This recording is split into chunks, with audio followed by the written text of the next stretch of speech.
1965 সালের ভারত পাকিস্তান যুদ্ধের পর ভারত যুদ্ধে হেরে যায় এবং সেই লোভ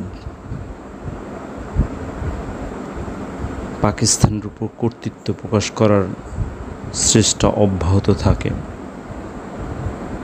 তারই প্রেক্ষিতে 1970 সাল 71 সালের পাকিস্তানের অভ্যন্তরীণ যে রাজনীতি, সেই রাজনীতির মধ্যে একটা বিভেদ সৃষ্টি করার জন্য ভারত সর্বাত্মকভাবে চেষ্টা করে। আমরা ইতিহাসকে যেভাবে জানি সেটা হলো বইপত্র পত্রিকা থেকে এবং আওয়ামী লীগের ন্যারেটিভ থেকে, যেই ন্যারেটিভ ওই বইপত্র পত্রিকার মধ্যেই চলে আসছে। আমরা সকলেই জানি প্রফেসর নুরুল ইসলাম এবং চিত্রশিল্পী হাশিম, ওনারা একটা প্রচারপত্র দাঁড় করানোর চেষ্টা করেছিলেন যে পূর্ববঙ্গ বা পূর্ব পাকিস্তান শ্মশান কেন, এরকম একটা ব্যানার আপনারা চিত্রে দেখতে পারতেছেন। সেখানে বিভিন্ন আর্থিক অনাচার, আর্থিক বৈষম্য পূর্ব পাকিস্তান এবং পশ্চিম পাকিস্তানের মধ্যে তারা দেখানোর চেষ্টা করেছিল। বলা হচ্ছে এই প্রফেসর হার্ভার্ড গ্র্যাজুয়েট, কিন্তু আপনারা যদি চিত্রটা ভালো করে দেখেন দেখবেন সবগুলোই ফিগারি অনেকটা কাল্পনিক লেখার মতো লেখা হয়েছে। যেমন চালের দাম, আটার দাম, তারপরে বিভিন্ন তরিতরকারি ও বিভিন্ন নিত্য প্রয়োজনীয় দ্রব্যের দাম জাস্ট পূর্ব পাকিস্তান এবং পশ্চিম পাকিস্তানের মধ্যে প্রায় ডাবল করে, অর্থাৎ ইমাজিনেটরি স্টোরি করার মতো করা হয়েছে। এটা যে কেউ দেখলিকারেই বুঝতে পারবে যে এই পূর্ব পাকিস্তান শ্মশান কেন যে তথ্যচিত্রটা লেখা হয়েছিল, যে পেপার পত্রিকাটা কাট করা হয়েছিল, সেটা একেবারেই মন গড়া লেখা হয়েছিল।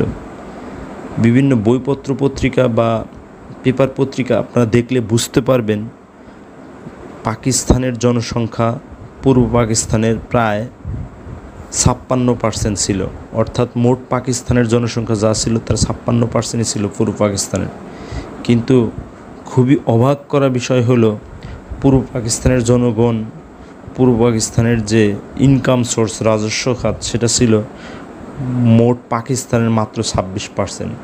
কিন্তু এই 26% রাজস্ব দিয়ে 1970 সাল 71 সাল বা 65 সালের পর থেকে যদি আপনারা প্রথম 5th 5 ইয়ার প্ল্যান দেখেন, সেকেন্ড 5 ইয়ার প্ল্যান দেখেন, অর্থাৎ পঞ্চবার্ষিক প্ল্যান দেখেন, তাহলে দেখবেন যে এই 26% রাজস্ব দেওয়া সত্ত্বেও পূর্ব পাকিস্তানের জন্য বাজেট ছিল 50%-এরও অধিক। শুধুমাত্র একটা রাজস্ব 5 ইয়ার প্ল্যানে দেখা যাচ্ছে 39%। বেশিরভাগ ক্ষেত্রেই প্রত্যেকটি প্ল্যানেই দেখা যাচ্ছে যে পূর্ব পাকিস্তানে এডিপি, বার্ষিক উন্নয়ন তহবিল বা বার্ষিক উন্নয়ন বাজেটে পূর্ব পাকিস্তানের জন্য বেশি রাখা হয়েছিল। প্রশ্ন হতে পারে এটা কেন রাখা হয়েছিল?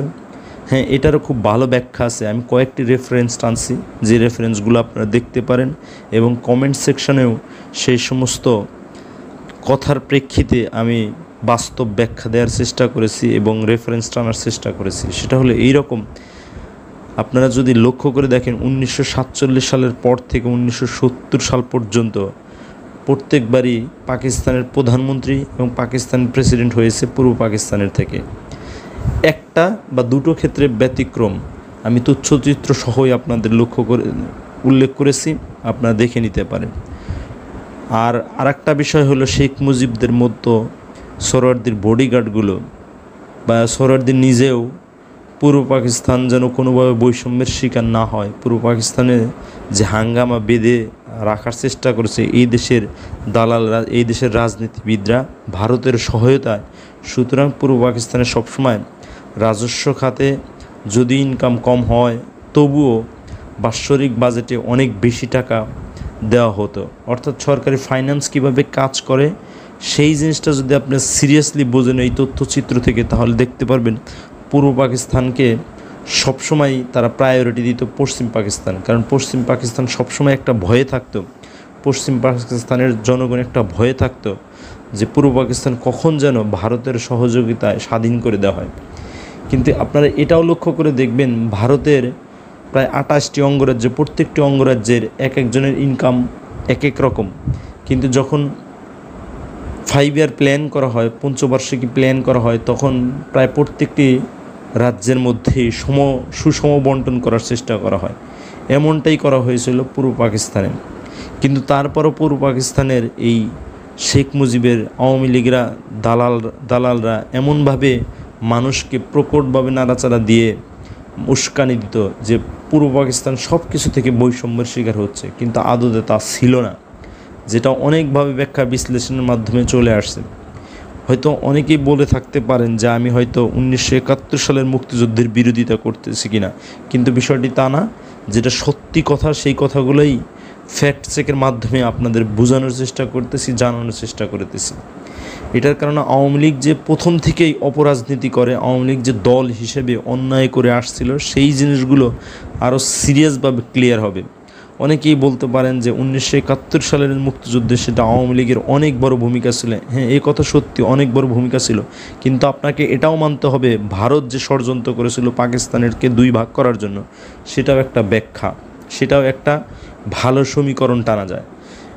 আবার একটা সময় দেখা গেছে যদি আমাদের এখানে নিরবিচ্ছিন্ন বিদ্যুৎ সংযোগও না থাকতো, সেই ক্ষেত্রেও পশ্চিম পাকিস্তানকে দায়ী করা হতো। অথচ পূর্ব পাকিস্তান এবং পশ্চিম পাকিস্তানের মধ্যে প্রায় 1900 কিলোমিটারের ডিস্টেন্স। এই সমস্ত ডিস্টেন্সের পরেও মাঝখানে থাকে ভারত। সুতরাং কোনোভাবেই পূর্ব পাকিস্তানে অন্ধকারের জন্য পশ্চিম পাকিস্তানকে দায়ী করা যায় না, কারণ পাওয়ার স্টেশন যদি শিফটিং করাতে চান সেটা সম্ভব ছিল না মাঝখানে ভারত থাকার কারণে। তারপর এই নিরবিচ্ছিন্ন বিদ্যুতের জন্যও পূর্ব পাকিস্তানের জনগণ এই আওয়ামী লীগের ইশারায়, জনগণের ইশারায় পশ্চিম পাকিস্তানকে দায়ী করত। এভাবেই একটা অসম বৈষম্য মানুষের মধ্যে সৃষ্টি করা হতো, যেটা ভারতের মধ্যে এখনও বিদ্যমান আছে।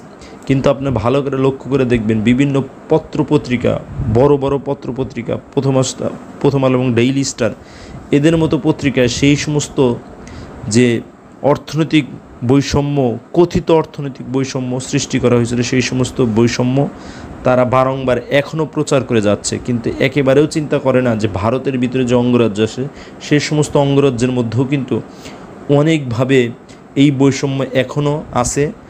এটা চিরাচরিতইভাবে থাকবে, কারণ প্রত্যেকটি অঙ্গরাজ্যের মানুষের ক্যাপাসিটি একরকম না, রিসোর্স একরকম না, সম্পদ একরকম না। সুতরাং এই বৈষম্যটা থাকবে। সেই বৈষম্য নিয়েই পূর্ব পাকিস্তান এবং পশ্চিম পাকিস্তানের মধ্যে একটা বিভেদ সৃষ্টি করা হয়েছিল খুবই সূক্ষ্ম মাথার ব্রেন দিয়ে, এবং ভারতের যারা রাজনীতিবিদ ছিল সেই সমস্ত রাজনীতিবিদ 1965 সালে যুদ্ধের ফায়দা নিতে, যুদ্ধের পরাজয়ের গ্লানি সহ্য করতে না পেরে সেই প্ল্যান বাস্তবায়ন করার সবসময় চেষ্টা করেছেন। সাম্প্রতিক সময়ে আপনি ইলিয়াস হুসাইন এবং পিনাকি ভট্টাচার্য এবং আপনার ডক্টর আব্বাসির বক্তব্যগুলো যদি শুনেন, সেই কথাগুলোও কিন্তু অনেকটা স্পষ্ট হয়ে যাচ্ছে।